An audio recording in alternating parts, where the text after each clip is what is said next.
Balik sa GMA Regional TV Live mga kapuso ni Higayuna, tan-aon ta kining pagka-talented sa pipila ka mga PDL o Persons Deprived of Liberty sa Cebu City Jail mga kapuso sa ilang way puas nga paghimog mga handicraft nga nahimusab nga tinubdan og livelihood alang kanila. Magpakisayod ta kabahin nini mga kapuso ug pang updates sa City Jail makauban nato ang ilang warden si Jail Superintendent Jose Russell V. Abueva. Good morning, Superintendent Abueva, sir.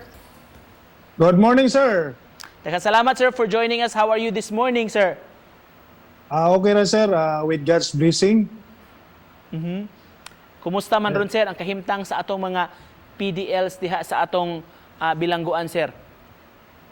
Sa karon, sir, ang atong kahimtang sa PDL, sir, public knowledge naman yun na siya nga very congested yun atong facility.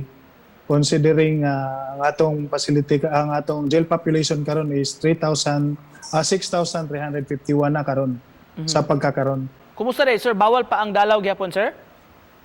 Yes, sir. Sa karon bawal pa gid ang dalaw tungod sa para malikayan nato ang pagkatap sa virus, coronavirus, sir. Sir, we've learned nga dinay proyekto sa bilangguan diha karon, sir, maghimo og bayong ang mga PDLs. Can you tell us more about this, sir?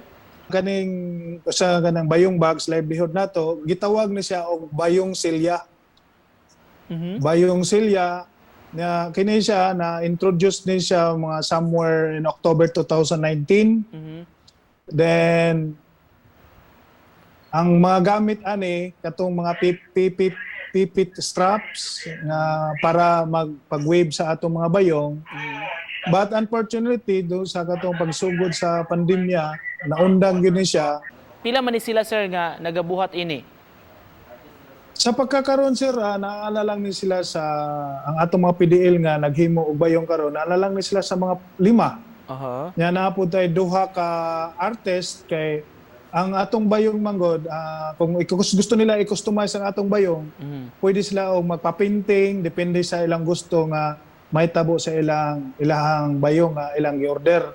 Natay mga painters ana para mag-design sa bayong para sa ilang gusto, ugon sa ilang gusto mahitabo. Inyo kuno ni i-showcase, sir, sa usa ka kalihukan sa Dakbayan sa Lapu-Lapu in relation sa atong 15th centennial celebration. Can you tell us more about yes, this? Sir. Yes, sir. Ongoing na ni sila, sir. Gahapon ni gasugod na nagkuan na ni sila.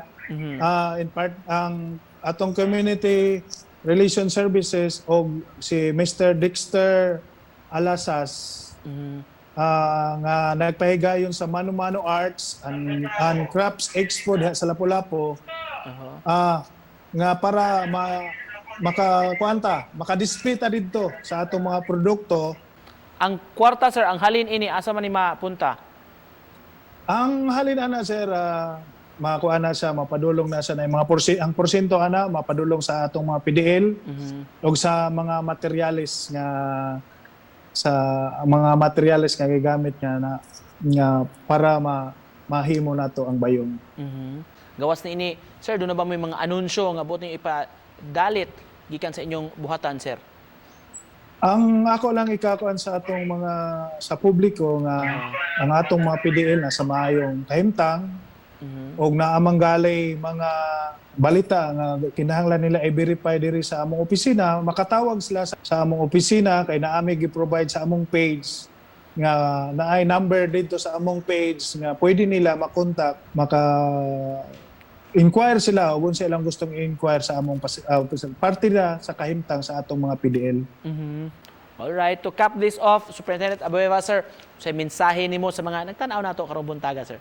Hinaot nta nga napoy change of perspective nga tan-aw nila ang PDL nga ang PDL dili lang priso, ang PDL sad maka-contribute pud sa community while diha sila sa atong prisuhan.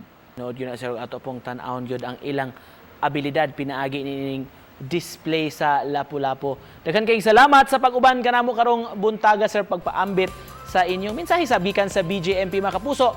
Ang warden sa Cebu City Jail, Male Dormitory Jail Superintendent Jose Russell V. Abueva. Salamat, sir. Salamat, sir. Daghang salamat. Thank you.